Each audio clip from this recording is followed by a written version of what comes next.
duara.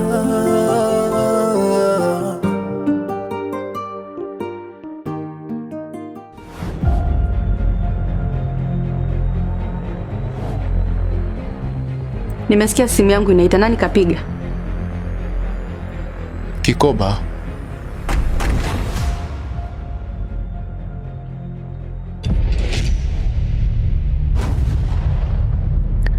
Lakini cha ajabu haongei. Ulitaka muongee nini? Alafu tumeanza lini kupokeleana simu humu ndani? Toka lini tukajenga mazoea kushika simu? Hivi si niwe kipindi tunaoana ukasema hakuna mtu kushika simu ya mwenzie? Kimekukuta nini leo? Haya, umesoma, ni Kikoba, ni mwanamke. Na wewe unataka kuvaa dela?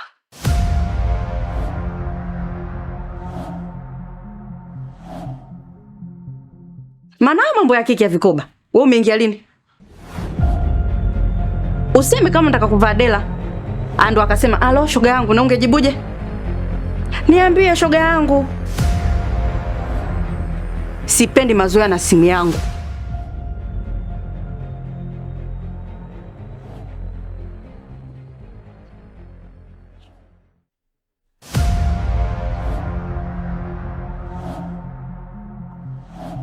Okay. Sawa. Ngoja inyeshe, tuone wapi panavuja. Duara.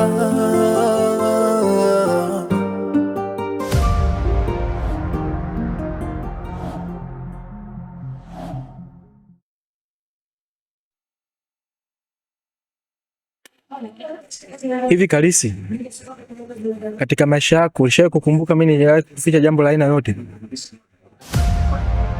Unajua Rizo, mimi ni marafiki wakubwa sana, ila kwenye kumbukumbu zangu kuna siku ambao ushakunificha jambo. Vizuri sana. Mimi nadhani urafiki ni ule urafiki ambao jambo langu ni jambo lako wewe, lakini pia jambo lako wewe ni langu pia. Lakini nashangaa kuna baadhi ya mambo unanificha na mimi siyajui. Rizo, toka nimekufahamu mimi sijakuficha jambo lolote lile. Umenificha mambo mengi, lakini jambo la kwanza ni ile kumfukuza mpagaji wako wewe bila kunishirikisha mimi. Oh.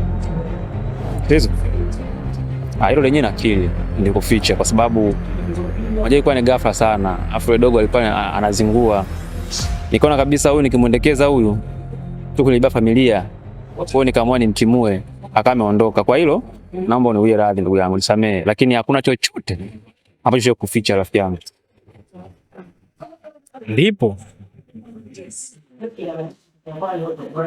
kitu gani hicho Lizo?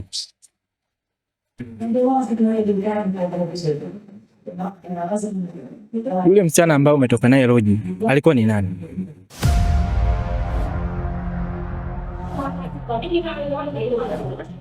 Lizo, wewe nani amekupa hizi habari? Ni vyema tu ungeniambia, sababu nishajua kila kitu. Na wewe mwanamke anaitwa Skola. Skola ni nani? Wewe nani amekupa hizi habari? Ameniambia TV.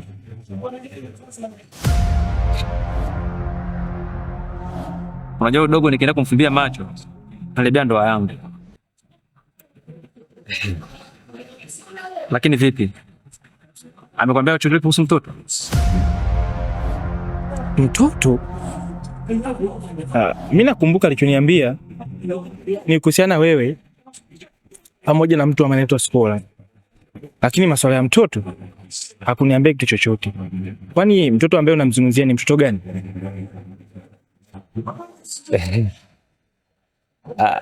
Basi Lizo, kweli mimi nakili. Kuna binti mmoja niliyokuwa na mahusiano naye. Anaitwa Skola. Anaishi Kimara. Kusema kweli huyo yeye nilikuficha kweli, sikuwahi kukwambia kama na mahusiano naye. Kuna vitu ambavyo vilikuwa vijakaa sawa, nikisi nikwambia nikajua labda utachukua tofauti, kwa hiyo nikaamua kuficha. Kwa hiyo pia naomba uniwe radhi ndugu yangu, unisamee sana. Naahidi kuanzia leo sintokuficha chochote kwenye maisha yangu tena. Wewe sio la kunificha swala kama hilo. Sasa wewe una fiskali kutoka Kimara tena unanificha jambo kama hilo rafiki yangu? Kweli kaka. Wanakuja mimi jana mkeka umetiki aisee. Mkeka umetiki? Umetiki ndio. Au niagiza kitu kingine nini? Wewe agiza. Waiter.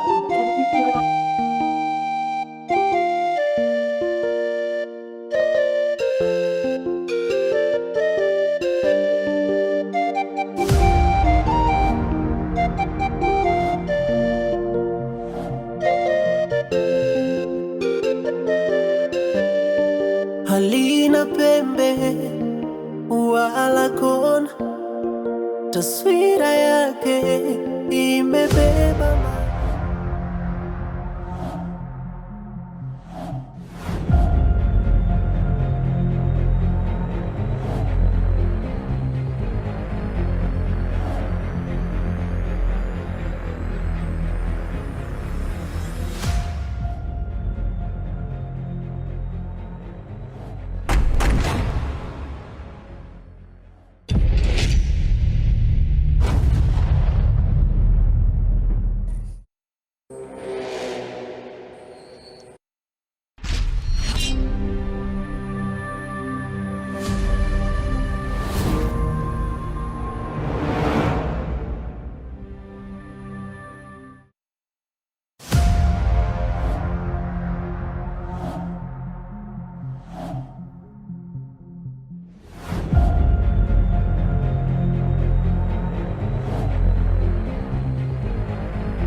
Wewe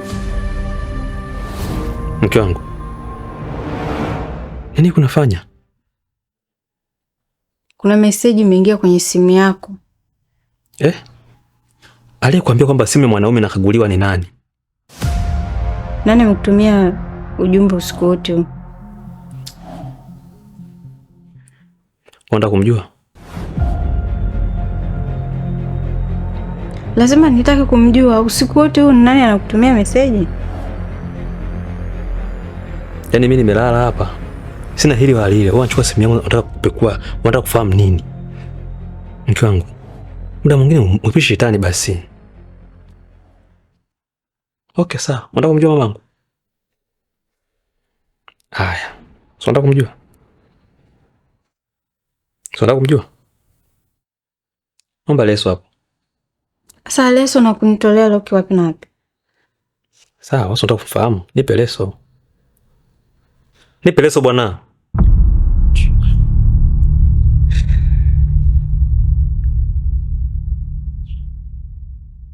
Shika. So unataka kumfahamu, chukua simu si hapa. Nimetoa roki. Shika na leso. Shika basi vipi? Mangu. Leso ya nini? Si umeshanitolea loki inatosha. Shika leso. Sasikia. Peke nyuma kwenye simu. Ukishamfahamu huyo mtu, tafadhali usilie. Na endapo utakapolia, hiyo leso utafutia machozi. Sasa jifanye una kichaa. Hiyo simu yangu ipasue. Kipasua na mimi nitakupasua.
Unataka kumjua?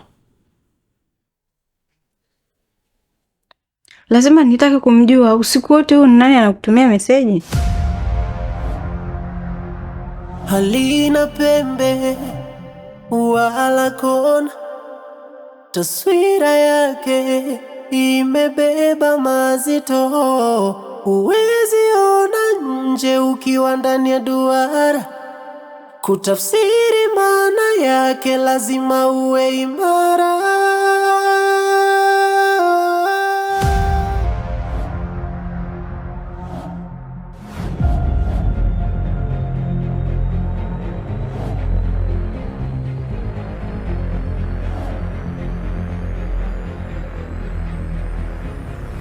Winnie, hakika mimi nakupenda sana, lakini haumzidi mwanangu Angel. Kwa sababu Angel, natamani ningekuwa na hela niweze kumpeleka hata Dubai kwa siku ya leo akaenjoy. Sio kwamba sikupendi, nafurahia uwepo wako sana mamangu. Nakupenda pia. Ila Lizo, inabidi wewe unajitahidi sana kumsaidia mwenzio. Unajua yule mtoto sio kwake. Kwa hiyo inabidi ujitahidi sana kutuma matumizi. Nitajitahidi, lakini acha tu kwanza mtunzi. Kwa sababu wajinga ndo wali hao.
Lizo, dhumuni langu mimi kuwaita hapa, nataka ukweli, uwazi na uwajibikaji, na sio kitu kingine. Lizo, mimi na wewe tumekuwa marafiki, na sio marafiki tu, tumekuwa zaidi ya ndugu.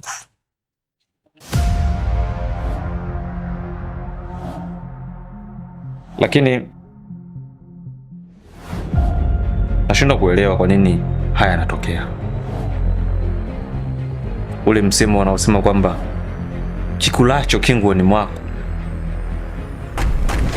adui yako atoki mbali, unadhihirika leo.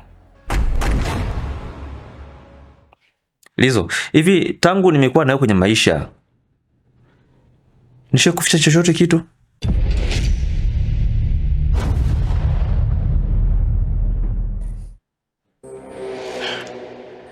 Kalisi, una maana gani kuongea maneno kama haya?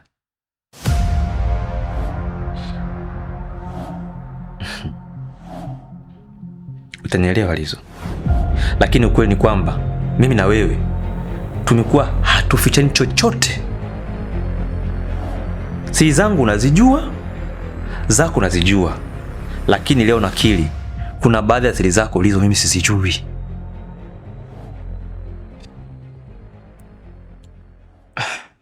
Kalisi, ni vyema ungeenda moja kwa moja kabisa kwenye pointi kwa sababu unanichanganya. Oh.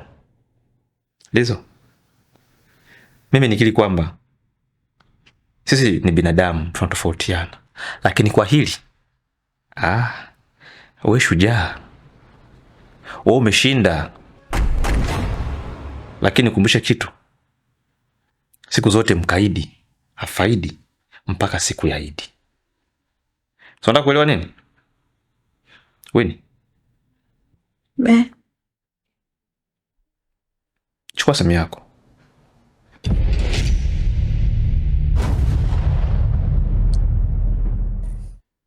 Chukua simu.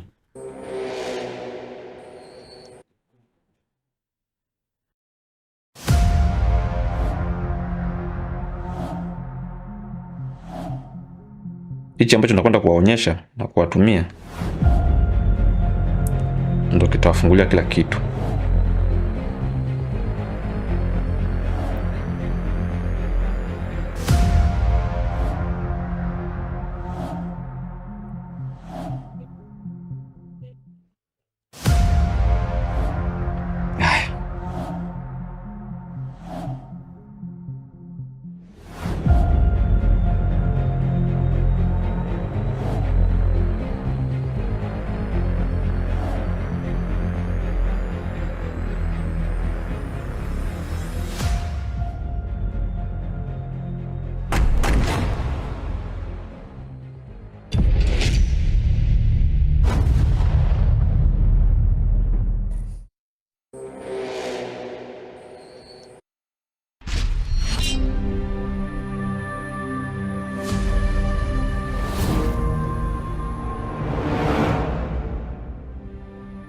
Winnie, hakika mimi nakupenda sana, lakini haumzidi mwanangu Angel.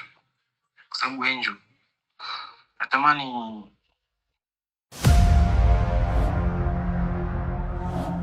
hakika mimi nakupenda sana, lakini haumzidi mwanangu Angel.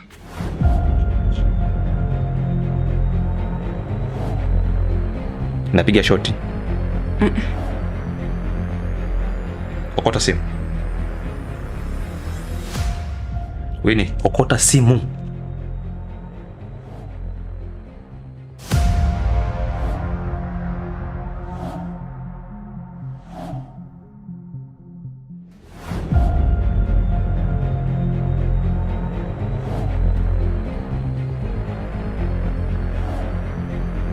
Mume wangu, sio kama hivyo unavyofikiria.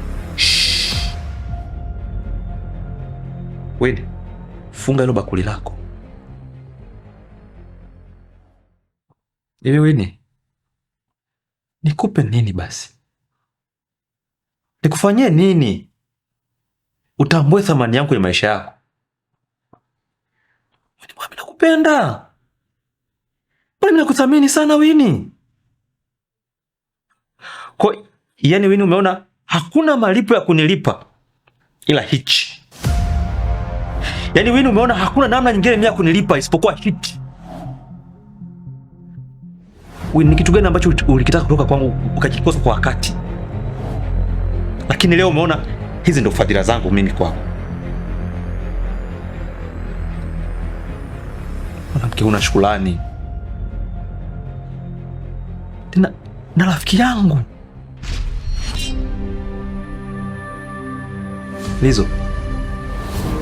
Lizo, usichokijua na kukifahamu. Lizo, mke anauma sana.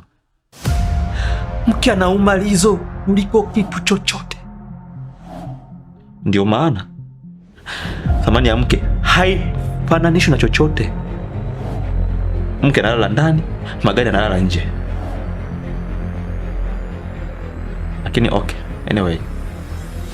Naomba nikwambia mwanzoni, kwa huu mchezo Lizo, wewe mwanaume, wewe shujaa, wewe umeshinda.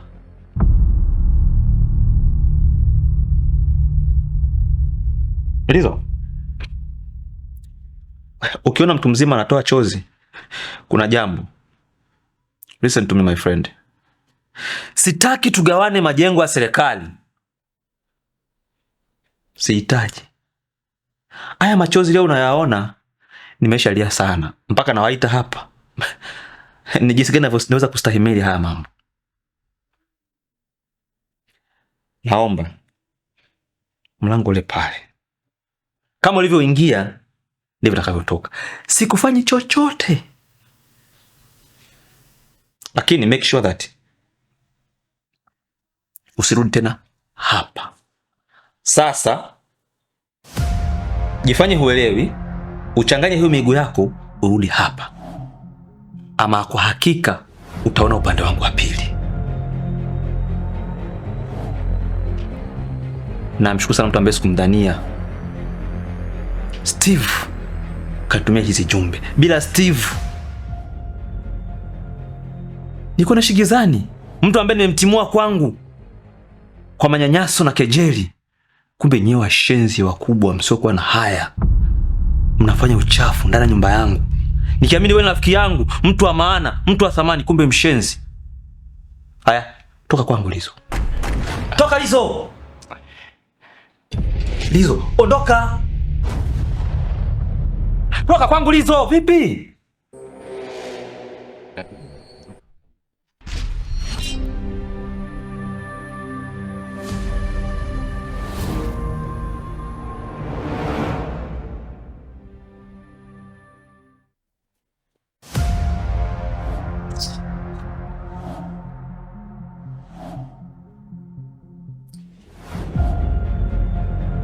Mungu.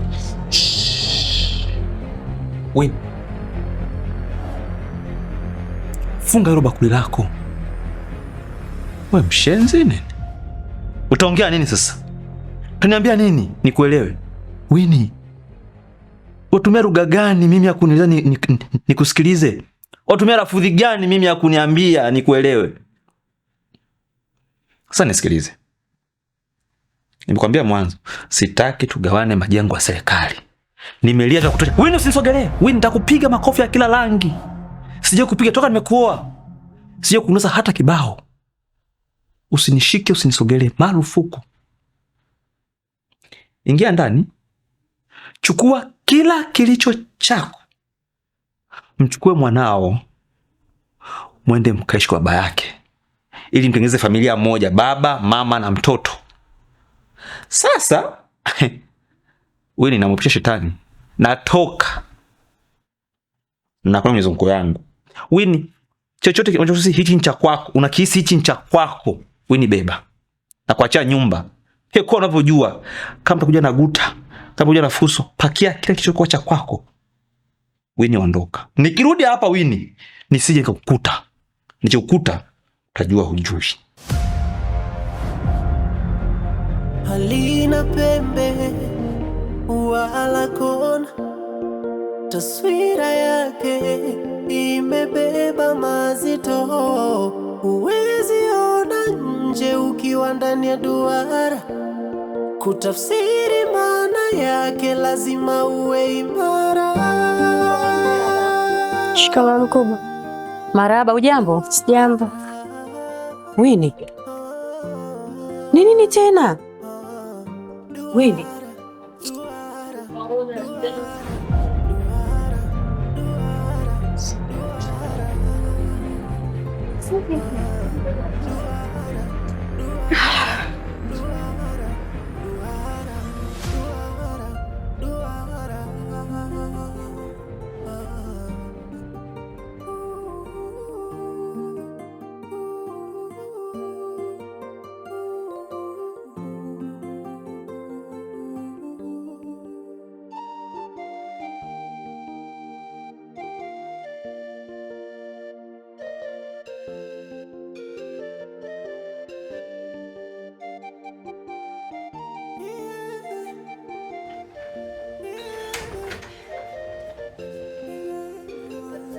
Winnie. Vipi tena na mabegi mdogo wangu? Shida nini? Dada. Ndoa yangu ndo basi tena dada. Unasemaje? Ndoa yako ndo basi tena? Dada. Nimeachika mwenzio. Unamaanisha nini? Mbona sikuelewi? Kwani huyo analizwa na nani? Yule kaumizwa na yupi? Unakumbuka kipindi tumeenda kupiga picha kule swimming? Na hisi Steve alikuwepo. Amechukua video, ushahidi wote mume wangu anao. Hivi Steve ana shida gani? Anataka nini kwenye familia yetu lakini? Vile vyote tulivyokuwa tunafanya beach, tulivyopiga picha, nilivyokuwa nakumbatiana na baba Angel. Yaani kila kitu dada. Kila kitu. Amechukua video, ametuma picha. Kila kitu kamtumia mume wangu. Ina maana ile siku kuongea naye bado bado anaendelea kukufuatilia, si ndio? Hajanijua vizuri Yaani asione mimi rangi kwa nyeupe akafikiri na roho yangu ni hivyo hivyo. Sasa wewe Steve. Yaani kama yanayajua ya huku, mimi nitamuonyesha ya kule. Yaani lazima nimshughulikie. Yaani tulia hivyo hivyo mdogo wangu.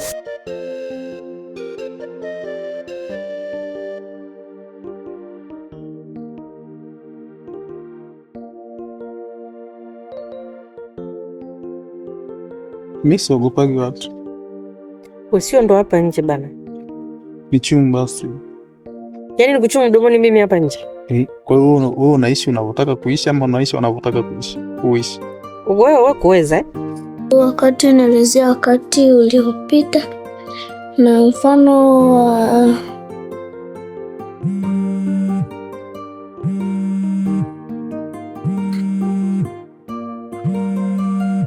Mama, simu inaita. Nini? Simu inaita. Nani anapiga?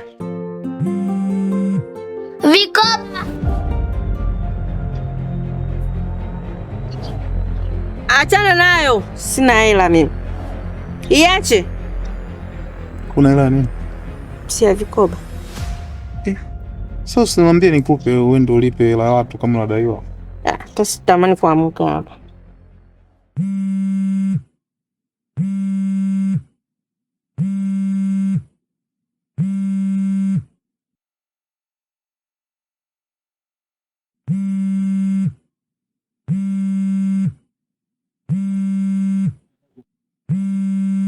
Mbona kichwa kigumu wewe? Sijakwambia simu iache ndani? Au umeleta hapa ili ifanyaje? Mbona unamkaribia mtoto? Kwani amekosa nini kukuletea simu? Ni shida? Yaani kwamba hajasikia mimi nilivyomwambia achane nayo au? Sio kila mara unamkaribia, acha kumkaribia mtoto. Wewe usipokee simu.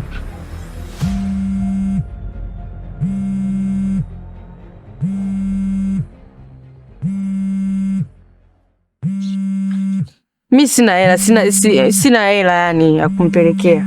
Unajua ni vibaya mtu akikupigia simu alafu unashindwa kupokea. Huwezi jua yeye ana shida gani. Pengine ana shida tofauti kabisa na hicho kitu unachozania wewe. Leo ni siku ya vikoba, natakiwa nipeleke hela. Mimi sina hela marejesho. Sawa, hela nakupa mimi kama marejesho. Wewe unajisikiaje ukimpigia simu mtu afu yeye akashindwa kupokea? Pokea alafu tu unasemaje nikupe hela upeleke. Kwani shilingi ngapi? Yaani mume wangu sikia. Wewe utanipa hela, nitampelekea kesho. Kweli nimechoka. Hapa tulikuwa tumepumzika tunaongea vizuri tu. Kwani Skola hiyo simu ya vikoba? Sasa ukipokea kuna shida gani? Pokea simu bwana. Skola, pokea simu.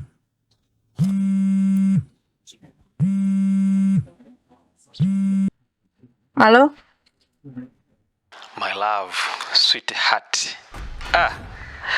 Nimekumisi sana kipenzi. Unajua siku mbili tulikuwa tuongee mimi na wewe, umenibana sana. Lakini leo nina new update, yaani na surprise kwako.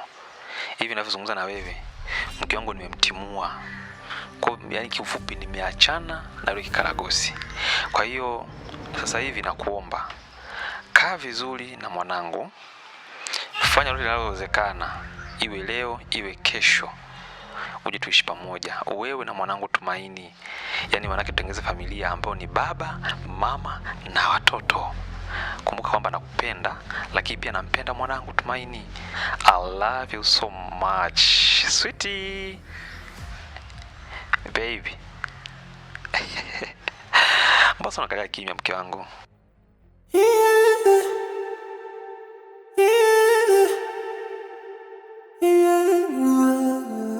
Kwani huyo analizwa na nani? Yule kaumizwa na yupi? Kumtafuta mchawi ni nani? Sawa na kujichoma mkuki. Waweza futa machozi na yasikauke. Duara, huyu kalizwa na nani? Yule kaumizwa na yupi? Kumtafuta mchawi ni nani? Sawa na kujichoma mkuki. Duara, duara, duara.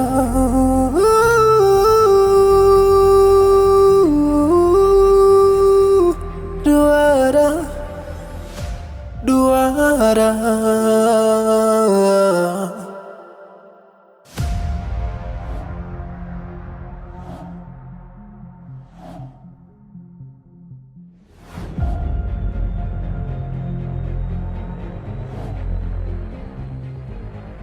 Hivi wewe Steve una shida gani? Mambo ya familia yetu yeye yanakuhusu nini? Kinachokuasha wewe kufuatilia familia yetu ni kipi? Ni nini sasa unaona mpaka umevunja ndoa ya mdogo wangu? Mdogo wangu mpaka sasa hivi hapa ameachika kwa ajili ya upuzi wako wewe. Unajua wewe ni mtoto mdogo sana. Yaani wewe nakuchukulia kama vile kasisimizi. Nina uwezo wa kukufinyanga na kukufanya chochote kile ninachokitaka. Sasa nisikilize kwa umakini. Ukiendelea kufuatilia mambo yetu, nitakachokufanya utaamini. Usinione tu hivi kwa hii rangi ukanichukulia poa. Nitakufanya hakuna. Yaani wewe ni mtoto mdogo sana. Yaani kweli nimeamini sio kila mtu mzima ana akili. Unajua mimi nawaona nyie kama wapumbavu. Yaani mnakuja kwenye nyumba za watu, ampigi hodi, amsalimii, mnafika hapa mnaanza kubwata tu, mnaongea umbea tu. Nyie mimi mnanichukulia mwenda wazimu. Mbona yaani mimi nashindwa kuwaelewa. Asa nyie sikizeni mimi niwaambie. Yaani mimi kile nilichofanya sijafanya kwa ajili ya kuvunja ndoa, bali mimi nimefanya kwa ajili ya kurekebisha ndoa na sio kitu kingine. Hivi unamsikia huyu? Yaani ulichofanya wewe kurekebisha ndoa. Yaani hivi una akili kweli wewe? Yaani ndoa ya mdogo wangu mpaka sasa hivi hapa imevunjika. Alafu unasema eti umerekebisha ndoa. Umerekebisha ndoa ipi? Ipi? Utamuoa wewe huyu? Yaani kweli nimeamini usiolijua ni sawa na usiku wa giza yani. Babangu mimi aliwahi kuniambia usilipize baya kwa baya, bali lipiza jema kwa baya. Hivi wewe Wini, unafahamu kama mmeo ana mtoto wa nje?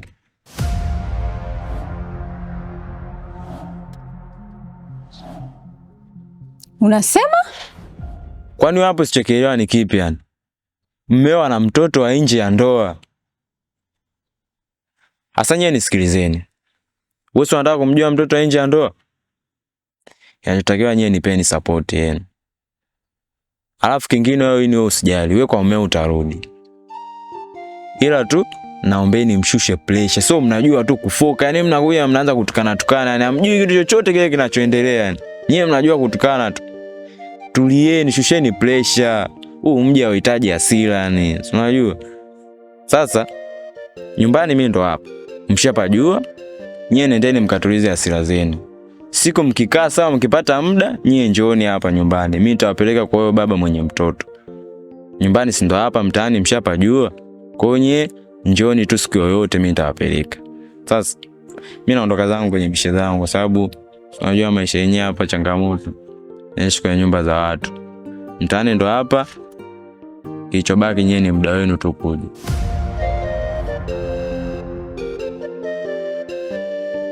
Halina pembe wala kona, taswira yake imebeba mazito.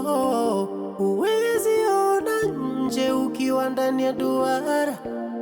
Kutafsiri maana yake lazima uwe imara.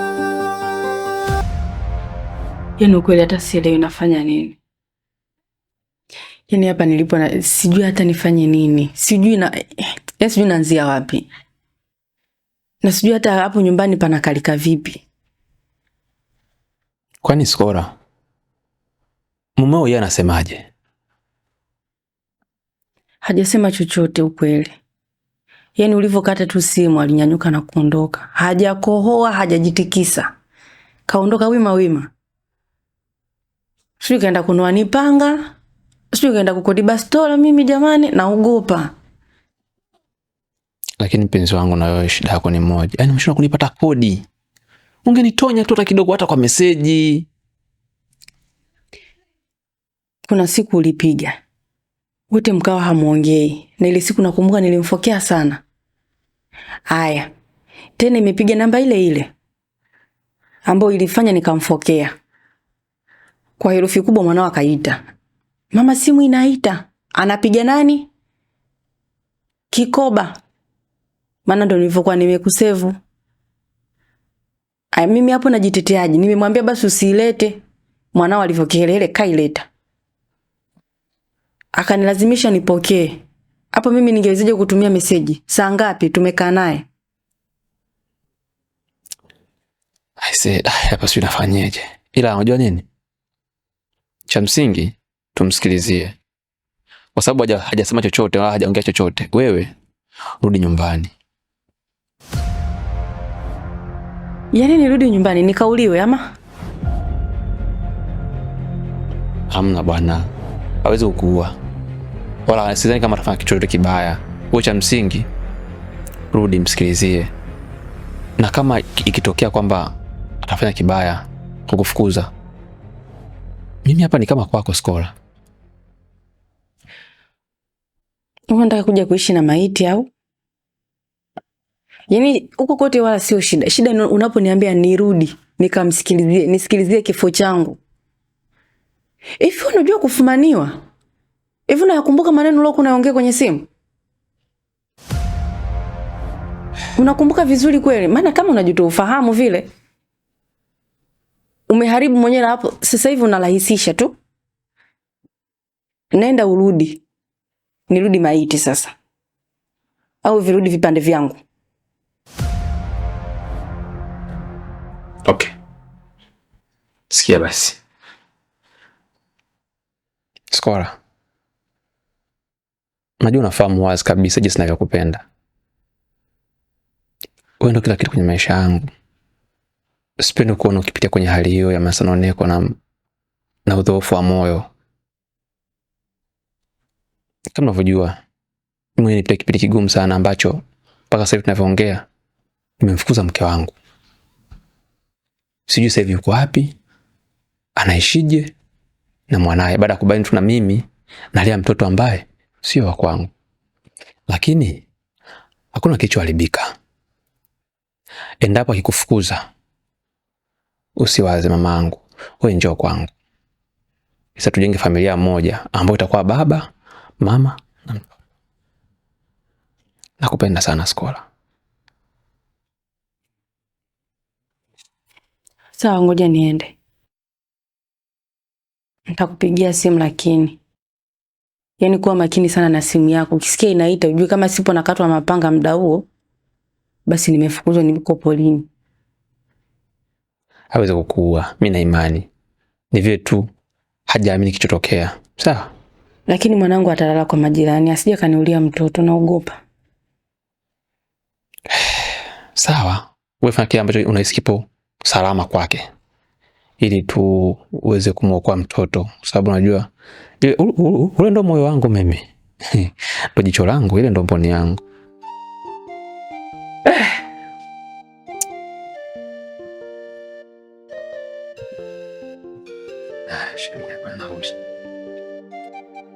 Tutasana baadaye sawa? Wewe tokea hotelini nipigie simu. Tutawasiliana. Poa. Nenda.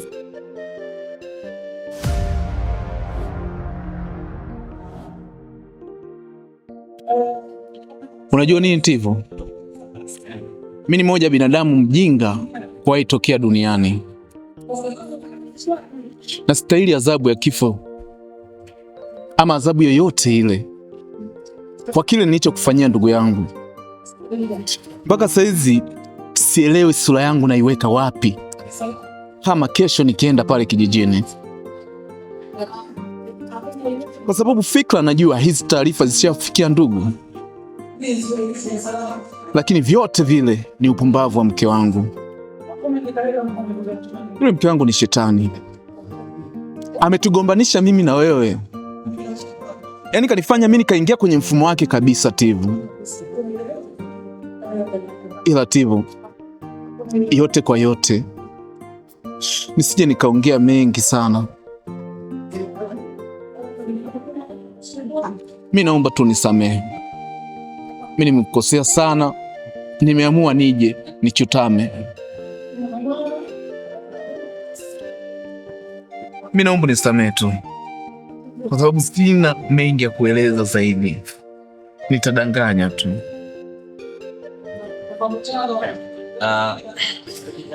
Sikweli mimi nishakusamehe. Na mimi sioni sababu kubwa mimi na hadi tugombane. Kwa sababu yani wewe kwangu ni zaidi ya ndugu. Wewe ndio umenitoa kijijini, umenileta mjini, umenifundisha maisha, umenifundisha jinsi ya kuishi na watu. Na umenitendea vitu vikubwa sana, sijawahi kulipa kitu chochote kile. Sasa mimi nawezaje kukuchukia ndugu yangu? Na pia wewe uko sahihi, kwa sababu mimi naelewa wewe ulikuwa ufahamu kitu chochote kile. Una kila sababu ya kunichukia mimi. Lakini mimi niseme tu, mimi nishakusamehe sana ndugu yangu. Nashukuru sana Tivu. Asante. Hata sikutegemea kama ingekuwa hivi, kwa maana nilikutishia sana, nikakutukana. Nilikutukana matusi ambayo hukustahili kabisa kutukanwa. Ila nashukuru sana kwa kunisamehe. Nashukuru sana Tivu. Mungu aendelee kutulinda na kuahidi mazuri zaidi. Lakini Tivu, kitu kingine cha mwisho ambacho nahitaji ni kuombe, na kikubwa zaidi, ni mimi kutaka kujua kama unajua vizuri baba wa yule mwanangu.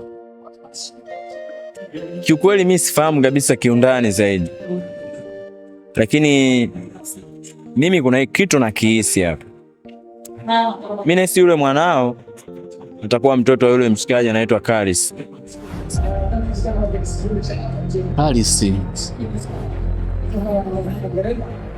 Karis ni mshikaji ambaye nilikuwa nimepanga nyumbani kwake. Lakini kuna vitu vilitokea tukatofautiana, akanitimua nyumbani kwake. Kwa hiyo mimi ndo maana nahisi kwamba yule mtoto atakuwa yule mshikaji. Ulipanga kwake, na kwa nini alikutimua? Ni mambo tu madogo madogo yalitokea. Yule jamaa bana, kuna sehemu nilimkuta. Sasa kwenye kumkuta pale, kuna vitu tu tukatofautiana nini, akanimind kondo, akaamua kunitimua pale nyumbani kwake. Lakini usije ukawa ulimkosea, ukawa na labda masuala kijinga kwa mke wake, labda pengine akaona hivyo. Amna bana, wewe mwenyewe mimi unanijua mimi ndugu yako. Mimi sina tabia mbovu, unajua. Mimi siwezi fanya kitu kama hicho. Sema jamaa tu sio muelewa, ndo maana aliamua kunifukuza nyumbani kwake. Kwa inawezekana yule mwanangu ni wa huyo jamaa. Kuna yani kaushahidi kokote kale ambako unaweza kunithibitishia kwamba ilikuwa hivi na hivi mimi nikaelewa? Yani kaushahidi kidogo bana. Mimi ngoja nikwambie ukweli, yule mshikaji nishakumkuta, kuna sehemu nilimkuta na mazingira nilomkuta alikuwa lodge. Sasa yule jamaa ana namba yangu mimi, katika kunipigia simu nije nimfuate guest, ndo nikamkuta yupo na mwanamke wako wewe. Kwa hiyo ndo maana mimi nahisi yule mtoto atakuwa wa yule mshikaji.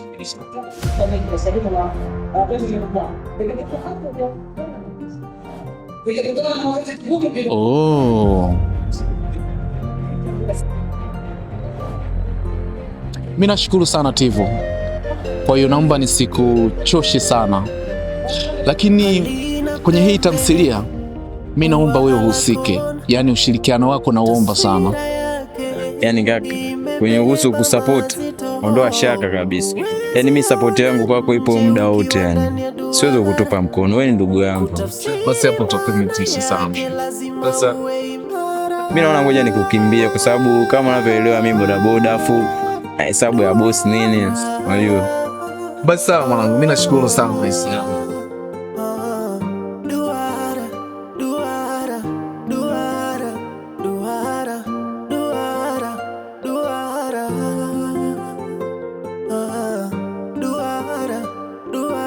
Kwa hiyo mzee, mimi nakushukuru sana kwa wewe siku ile kuja nyumbani kunishauri na kuniachia usia mkubwa sana. Ushauri wako niliufanyia kazi. Niliuchunguza kwa kina, kwa marefu na mapana. Na nikaja kugundua kwamba Tuma sio mwanangu wa kumzaa. Yaani sio mwanangu wa damu kabisa. Nimeumia sana mzee. Pole sana. Pole sana. Katika hii dunia binadamu wabaya sana. Mwanzo nilikuwa najiulizaga huyu shetani ni mtu wa aina gani? Ama ni mnyama? Lakini kwa haya yote yalotokea, nimeamini shetani ni binadamu mwenyewe. Na binadamu ndo anafanya mwenzie aonekane mbaya. Kama nilivyokuambia hapo awali, tulipokuwa tunazungumza hapo mwanzoni, nikikuhusia kwamba jambo hili linatakiwa ulipeleke pole pole, lakini mwisho wa siku utakuja kuubaini ukweli uko wapi. Na mimi napenda kukupongeza, umekuwa na ule moyo wa ujasiri. Bila kuwa na ujasiri usingefikia hapa. Penginepo tungekuwa tunazungumzia mambo mengine. Na ndio maana nilikwambia kwamba subira huvuta heri. Subira huvuta heri.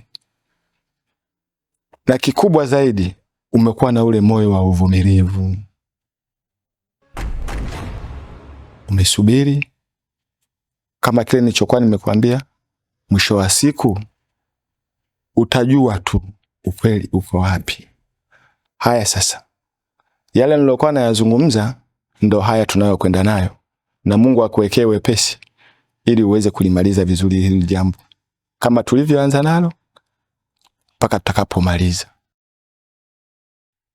Inanifanya nijutie yale maamuzi niliyoyafanya nikiwa na hasira. Nilianza kumlaumu Tivu, ndugu yangu. Nikamtishia, nikamtukana. Mpaka leo naona aibu hata kumwangalia usoni kwa yale maamuzi ya kijinga niliyoyafanya. Naumia sana mzee. Binadamu hawana wema kabisa.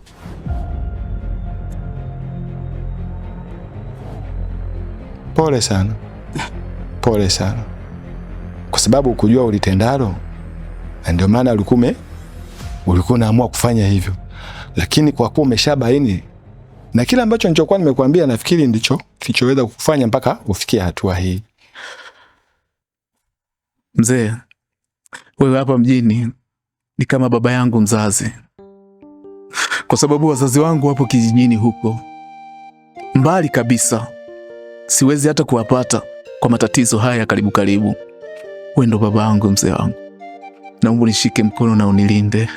Uwe na amani. Tuko pamoja. Tulivyoanza ndivyo tutakavyomaliza.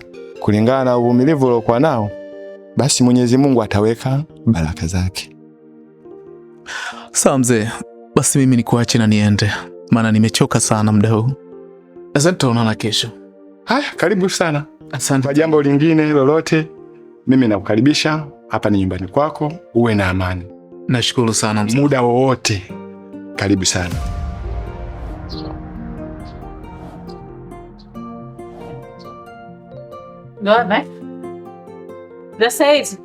Salama. Vipi? Kwema? Kwema. Vipi? Lizo tumemkuta? Yeye kina nani? Dada, si tunamuulizia Lizo tumemkuta. Kama yupo tunaomba tuitie. Asa yeye amsemi nyewe kina nani? Unadhani hata Lizo akiwepo mimi nitawaitia? Kama mmeshindwa kusema nyewe kina nani, hapa Lizo hayupo. Unaonekana unajeuri kweli. Huyu ni mzazi mwenzie. Si umetaka kujua? Mzazi mwenzie? Ushaambiwa. Tuitie. Mnachekesha kweli. Huyo Lizo tangu niishi naye hajawahi kuniambia kama ana mzazi mwenzie wala nini. Nawashangaa nyinyi, mmepotea njia au? Lizo ana mtoto. Tena ana miaka 12. Upo? Naomba niitie. Lizo ana mtoto? Lizo. Lizo. Naam. Toka hapo ndani.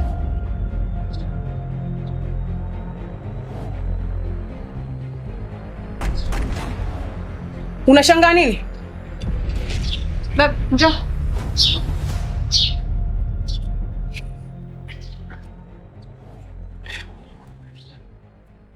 Baba, huu mguu unaouona hapa ni wa kwako.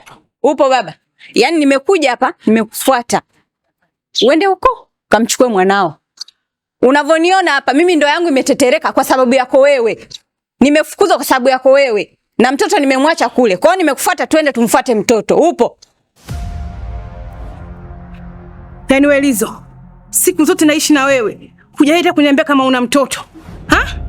Ulijua ukiniambia mimi nitamla nyama au?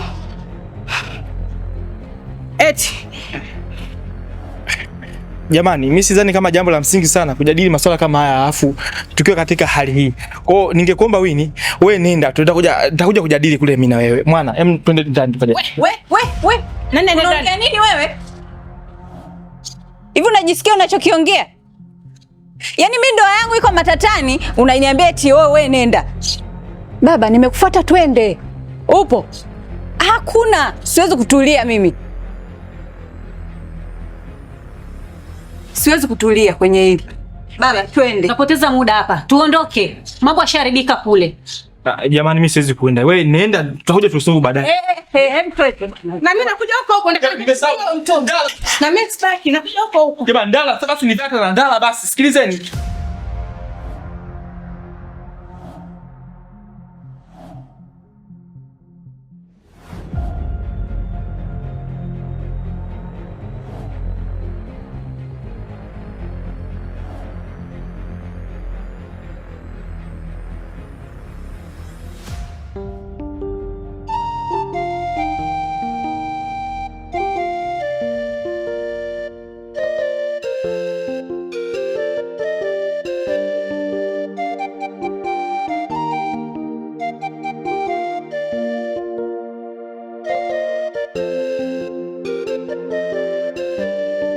Halina pembe wala kona, taswira yake imebeba mazito.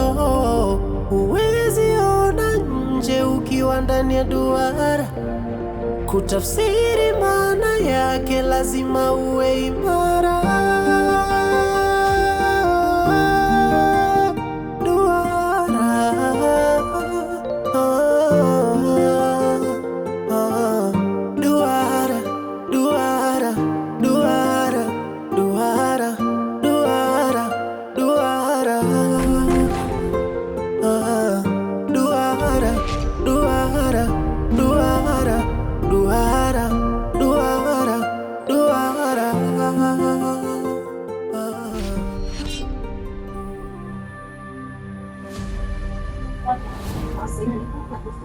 Wewe Winnie, hapa wewe umefuata nini wewe? Nimekuja kwangu.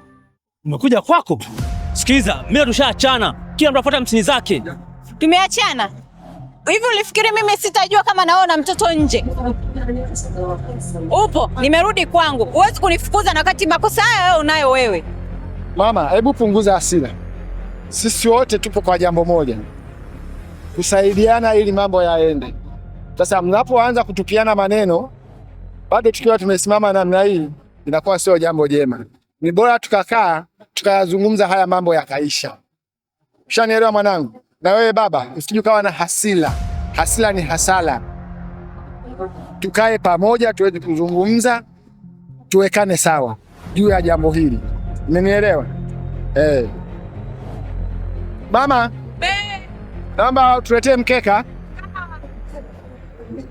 Halina pembe wala kona, taswira yake imebeba mazito. Huwezi ona nje ukiwa ndani ya duara, kutafsiri maana yake lazima uwe imara. Duara,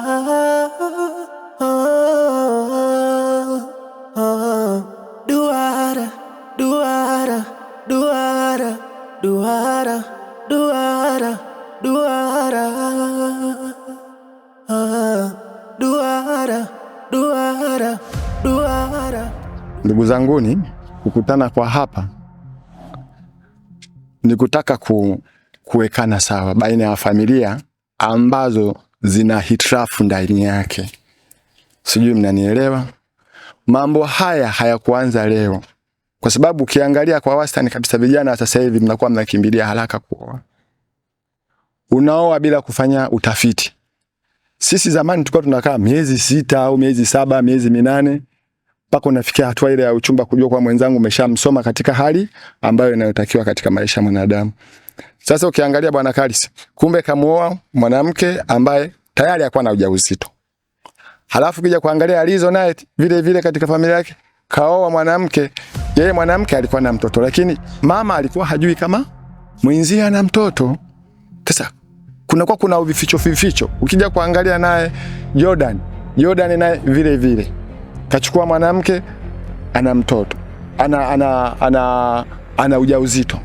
Kuja kutaharuki, kumbe mtoto si wa kwake, kutokana na haya ambayo yanayoendelea. Sasa basi mimi naomba tuwe kitu kimoja, tujaribu kuyamaliza haya mambo ili tuishi kwa usalama katika familia zetu hizi zote ambazo kumetokea hitilafu ndani yake.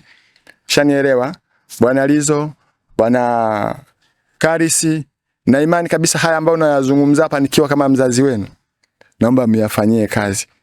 Muombane msamaha, kama ni kuombana msamaha, muombane msamaha ili maisha yaendelee. Mnanielewa wanangu? Hakuna jambo lisilokuwa na mwisho. Sasa tuende kulimaliza hili ili kila mtu aishi kwa furaha ndani ya mioyo yenu. Mshanielewa? Sasa kama kutakuwa kuna jambo lingine basi tutajuaga hapo, lakini na imani mambo yatakuwa yameisha kulingana jinsi tulivyokutana hapa. Mmenielewa wanangu? Baba, binafsi mimi nikushukuru sana kwa moyo wako wa upendo ambao umefanya kitu cha muhimu sana kutoka sisi pamoja hapa. Kiukweli binafsi imeniuma sana.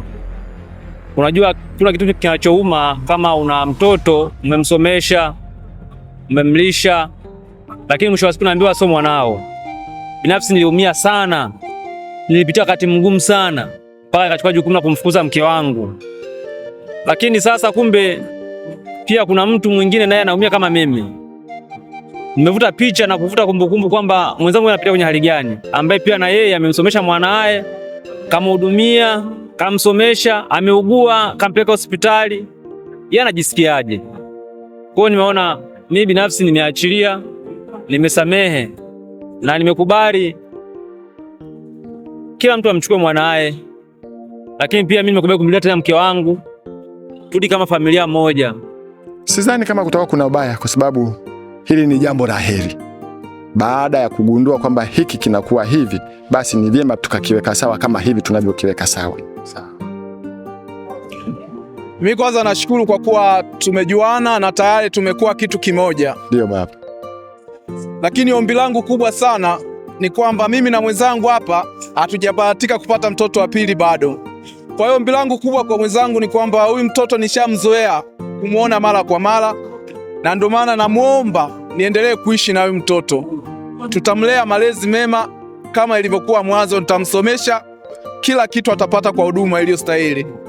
Kwa hiyo ombi langu kwa mwenzangu tu anikubalie mimi niweze kuishi tena na huyu mtoto, kwa sababu namtegemea. Hata mimi na mke wangu kama tukiumwa, yeye ndo akutuletea maji ama kutupikia uji.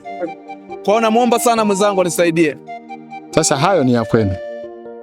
Madhali jambo tulishalimaliza, mtakaa sasa nyinyi wenyewe kama nyinyi muweze kuzungumza. Kama atakubali baba, sio mbaya. Mzee wangu, kuhusu la Jordan la yeye kukaa na mwanangu, binafsi mimi nimeafiki, nimekubali. Yeye amchukue Tumaini aishi naye kama jinsi alivyokuwa akiishi naye mwanzoni. Mimi nimekubali. Jamani, mimi sidhani kama atakuwa na mambo mengi sana ya kuongea zaidi ya kumwomba samani hapa mwenza wangu, lakini pia kitu kingine namwomba ampokee Angel kama mwanae wa kumzaa. Ni hivyo tu. Basi ni jambo la heri. Mungu ameliwekea wepesi.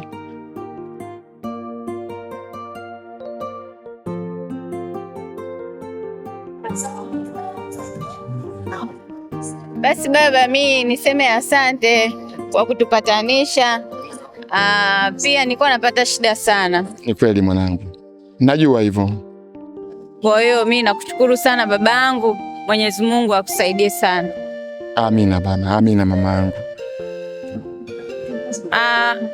Baba, mimi nakushukuru sana kwa hekima yako, lakini pia samani kwa usumbufu wetu tuliokuonyeshea. Na ni makosa yetu, lakini tumekusumbua. Tunaomba tusamee sana, lakini Mungu akuzidishie hekima na baraka ili siku nyingine uweze kufanya kitu kama hiki. Amina, amina. Tuko pamoja mwanangu. Asante baba. Baba, kiukweli mimi binafsi nikushukuru sana mzee wangu. Yaani asante sana.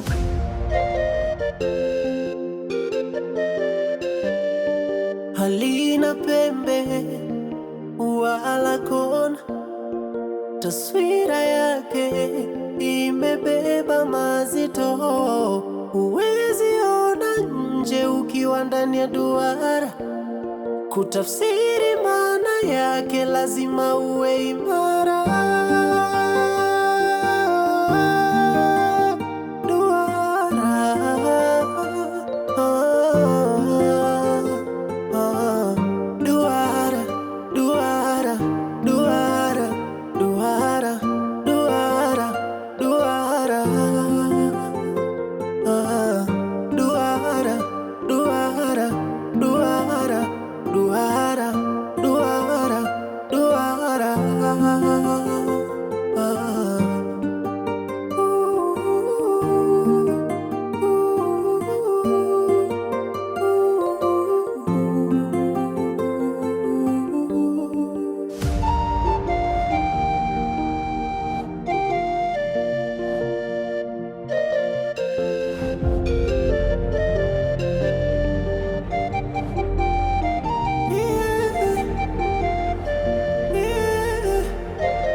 Kwani huyo analizwa na nani? Yule kaumizwa na yupi? Kumtafuta mchawi ni nani? Sawa na kujichoma mkuki. Waweza futa machozi na yasikauke.